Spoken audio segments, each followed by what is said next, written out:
The film from 1968 shows glimpses of protest. They were burning draft cards.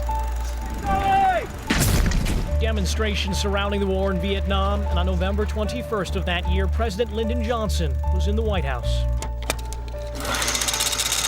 And a Milwaukee trio was in custody. The newspaper called it a slaying. Then 18-year-old Melvitine Lampkins and two others played a part in a grocery store robbery. The article described gun whipping and shots fired. One man apparently did not move fast enough for the robbers.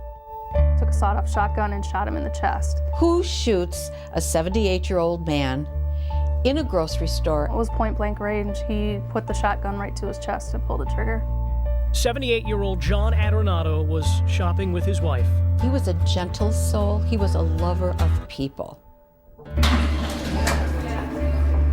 He was rushed from the area of Buffalo Center to a hospital. The intern at the emergency room knew there was nothing he could do, and that intern just happened to be one of Adornato's 11 grandchildren. It took us by such shock. Another of his grandchildren, Celia Dodge, describes the impact of the murder. It devastated them. It really did. It broke the family apart. The robbers were caught and convicted of the crime, including Melvitine Lampkins. She was the lookout for the robbery. Michelle Herrings of the U.S. Marshals Fugitive Task Force says Lampkins was sentenced to life in prison plus 60 years, but was given the chance to attend school during that time. Lampkins took advantage of the opportunity, and Herrings says she escaped in 1976 and somehow managed to escape again in 1979. Her whereabouts and activities have been unknown since. How could someone be missing out of a jail cell, out of a prison for 30 years? Yes, I think they deserve an explanation. I'd like to point a finger. I wouldn't know where to start. A crime taking place during a time of unrest and conflict. The fugitive bringing additional unrest to a family decades later. I don't feel vindictive, but I do feel she needs to be found. You might call this place a couple thousand different characters. a superhero storage space. 700,000 plus comics. Popular superheroes, you could look at Batman, Spider-Man, Superman. Superheroes do great things. They leap tall buildings in a single bound.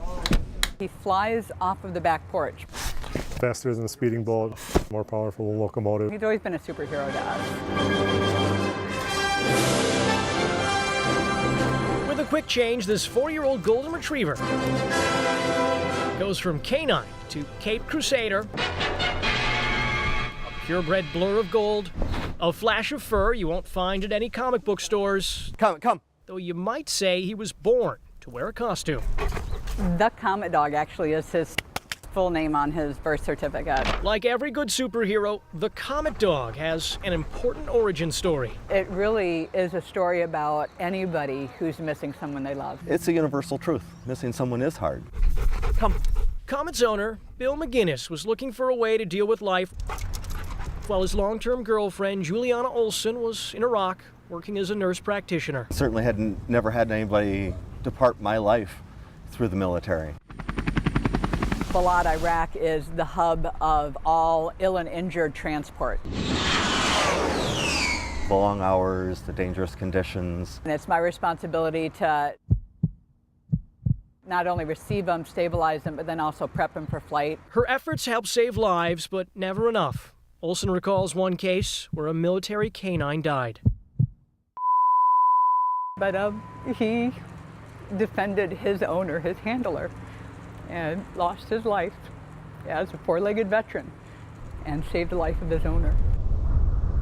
A moment shaking the foundation of even the toughest citizen soldier. We're all fighting for our country, but fighting day to day, we're fighting for the people next to us. You know, you're not thinking about yourself, you think about those around you, and you think about your buddy. I don't think any of us can relate to what they go through over there. In an effort to keep her connected to friends and family, Guinness gave his dog a super makeover. Good dog. That gave rise to an online comic book. The name of the book is The Adventures of the Comet Dog. Missing someone is hard. He posted pictures of Comet in his super threads and began typing up a story of comfort for Olson, read in between all the casualties. Well, it helps you escape, because with all the bad in life, there's also a lot of good. Kind of digital coping mechanism meant for her eyes, and then the eyes of her fellow airmen and soldiers, I'm like, you have to come see this. and eventually, people they've never met. I'd get emails from mothers who were reading the stories to their children. Just heartwarming to hear the impact that Comet was able to have in their lives. A comic book kind of canine, Ah, the 40? not sold in stores. You're welcome. Have fun. Time is merely a measure of events, a distance between past and present, and a resource we all share It was kind of scary. until it runs out. Take it 15 minutes by 15 minutes. Are you lucky to be alive? Definitely.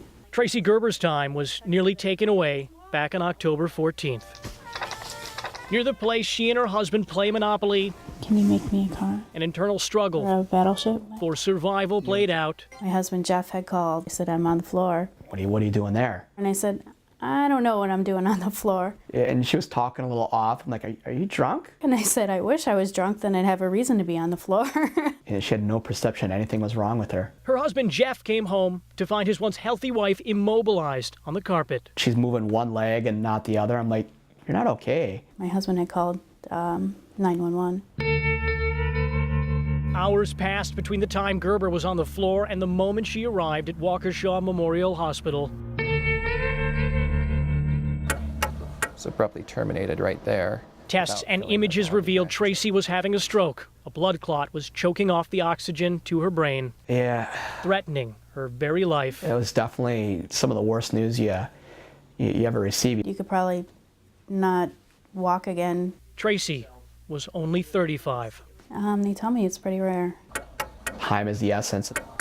Time loss is brain loss. The clock began to dictate what could and couldn't be done to reverse her partial paralysis and save her life. Where it should be coming out here. And Doctors like Robert Lesniak couldn't use special drugs to restore the blood flow to Tracy's brain. Medication would be too risky because too much time passed. But for a special procedure similar to this one, time was on her side. given her young age, that was a major contributing factor that made it easier to navigate through the blood vessels we needed to. Lesniak performed an intra-arterial thrombectomy. That's a process where a small tube about the width of a dime is threaded from the patient's hip to the brain. We start passing our smaller tube up. There, the device can directly suction the clot out. The risks were many, the guarantees were few. Because she deserved that chance to try and live a normal life. To feel normal again. Tracy became the youngest patient at the hospital to undergo the procedure to remove a blockage slightly larger than the head of a pin. I just remember waking up in my room in the ICU. From there, the quality of the rest of Tracy's life would be measured moment by moment. Every 15 minutes they would check to see if I could hold my hand. They'd hold it up and it'd drop. Minutes turned to hours, hours turned to days, and on day 2, Tracy turned the corner. The first moment I walked, that was pretty. Partial paralysis became part of her past. That was pretty cool. She jumped out of bed with a big smile on her face and came walking over and gave me a hug. And it was one of the more gratifying moments in my career. Did I just pay you that money? Thanks in part to a procedure, a woman whose well-being once hinged on minutes can enjoy many more moments, a patient given more quality time to spend with others. Jeremy Ross, Fox 6 News. One domino splits off into several. Imagine each domino represents a message. Place one down, only to have it become 2. And it goes from 2 to 400 in a very big hurry. A virus is a very good analogy. Viruses spread, they can spread very quickly. But what if each of these dominoes was actually a nude picture? It's absolutely out of control. Copied and forwarded with a velocity barely bound by gravity. Porn propagated by the speed of cell phone messaging. Just like that, an old-fashioned game like dominoes gets very serious very fast as it turns into the modern practice called sexting. She is currently being charged with a Class I felony. This man has a 13-year-old daughter. To protect her identity, we're not identifying him. The teen is accused of sending nude and semi-nude pictures of herself to her boyfriend. It was an act to show him that she cared. But like most sexting cases, the images sent from a cell phone didn't stay private. He had gotten the photos. He started to forward them on to other boys. Her father says she was pressured to produce more pictures or face being exposed, but the coercion ended after this dad did a random check of his 13-year-old cell phone. We made the decision as a family to take her to the police, and we turned her in. Is that the hardest thing you've ever had to do? Yes. When images of children under 18 get forwarded around, each of those people that knowingly possesses that is potentially guilty of possession of child pornography. Waukesha County District Attorney Brad Schimmel is not involved in this girl's case, but his office is considering charges in another sexting incident where a picture was forwarded or shared with about 150 cell phones. With only a few buttons pressed, every cell phone owner could end up sharing a criminal record. If it is a person over 18, it's a higher level felony, up to 25 years of incarceration for one image. And we could charge for each individual image. 4 pictures could mean up to a lifetime behind bars. Those who do get released from prison have to register as a sex offender. Let some of these kids try to get into a good school or get a good job with that kind of baggage. It's not going to happen. Investigators like Special Agent Eric Zetkowski of the Wisconsin Department of Justice are seeing an alarming increase in the crime. Now it has reached an epidemic. His first concern is for the victim. His next worry is if the cell phone image finds its way onto the internet. Adding those pictures can be found online. Forever. You got to tell these kids that their pornographic pictures could very well be on the internet, all over the internet, traded, shared, looked at by perverts, pedophiles, and predators all over the world, perverts that haven't even been born yet. Okay, that's a pretty heavy psychological burden for a child to carry. That burden played a large part in this girl seeking out counseling. This is not easy. I'm certain that we're not an isolated incident. The National Campaign to Prevent Teen and Unplanned Pregnancy reports 20% of teenagers say they have sent or posted nude or semi-nude pictures or videos of themselves. I'm disturbed about those statistics, and I wonder if they're even on the low end of reality. We're going to exercise judgment and try to look at the intent of the individuals involved, the age. Meantime, prosecutors like Schimmel find themselves evaluating if a case of sexting is the result of a juvenile impulse or a deviant criminal act. The difference can be subtle. The charging decision he calls unique to each individual case. I can tell you this, the person that is responsible for the initial distribution of the image is probably going to have a big problem. In this 13-year-old situation, there is a way to avoid a juvenile record and sex offender label. Her father says if she never takes part in sexting again and stays on the right side of the law for 6 months, prosecutors will drop the charge. As for the boys who received her images, the further out you get as the dominoes spread, probably the less exposure to criminal responsibility. It's unclear what, if any, charges they face for possessing pictures that could topple a teen's future. It's absolutely out of control. It's going to get worse. When do the dominoes stop falling? Hopefully before my kids get to be teenagers. The Milwaukee Institute of Art and Design, or MIAD, rests in the 3rd Ward. But the paper and the hands of students never rest for long.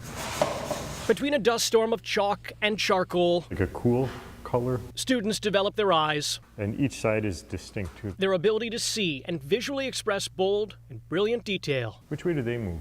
I was like that. But the story behind these eyes is unique. Because I already did a photo, so I didn't want to do it again. Fadwa Abalohud has a future in design. I've always had a passion for art ever since I was little. But her journey through art and education is a path students like her rarely travel. which was very unconventional, especially in my community. Far from the often colorful art culture, you'll see Fadwa's muted modesty in her mosque. She chants in Arabic and prays for the second of 5 times per day. Bow down. The act brings her closer to God and demonstrates respect and humility, 2 principles of Islam and part of the reason she and other women wear headscarves. To basically emphasize modesty. It's not only the scarf, it's the way I act around people. Start from the middle. But that foundation of humility and creativity nearly clashed. Okay, that's the pose. Because of a foundational class for artists. How does the world around him push on him? Figure drawing is the study of the human form. That area on the left of his back. The basis of portraiture and medical illustration, traditionally using nude models. But I knew in my heart that it wasn't like something that I should be taking. It's not allowed mainly because I cover myself. Got about a minute left. If I'm supposed to cover my body, why am I looking at an uncovered body? 2 longer poses till the end of class. I was just hopeful that it would be resolved. It's always, I think, how do we do it? How do we make it work? Stacy Steinberg of MyAd said it wasn't long before the school made changes to Fadwa's requirements, adding they make accommodations for students every semester, but religious compromises are a rarity. Your value system should not be a part of the education that you receive or that you're prevented from receiving. While the school says there was never any conflict, Fadwa has friends who aren't as fortunate. We can't say the same for other schools. I know other people that wanted to go through with their art program and completely dropped it because they felt like they couldn't ask, or they just felt like they couldn't take it at all, and there was no workaround. It was really hard to hear from her that she hasn't, that her friends have not felt the same support. Fadwa received a scholarship to attend MyAd, and on the day we visited, Happy birthday to you. She also received a song. Happy birthday, dear Fadwa. Happy birthday to you. Turns out a student and a school crafted a design for tolerance. I never felt discriminated against. I always felt really comfortable in my classes. A sketch about understanding they hope others will copy. We don't really focus on judging who the person is, but what they create. Jeremy Ross. You have to tell your photographer. Fox 6 News.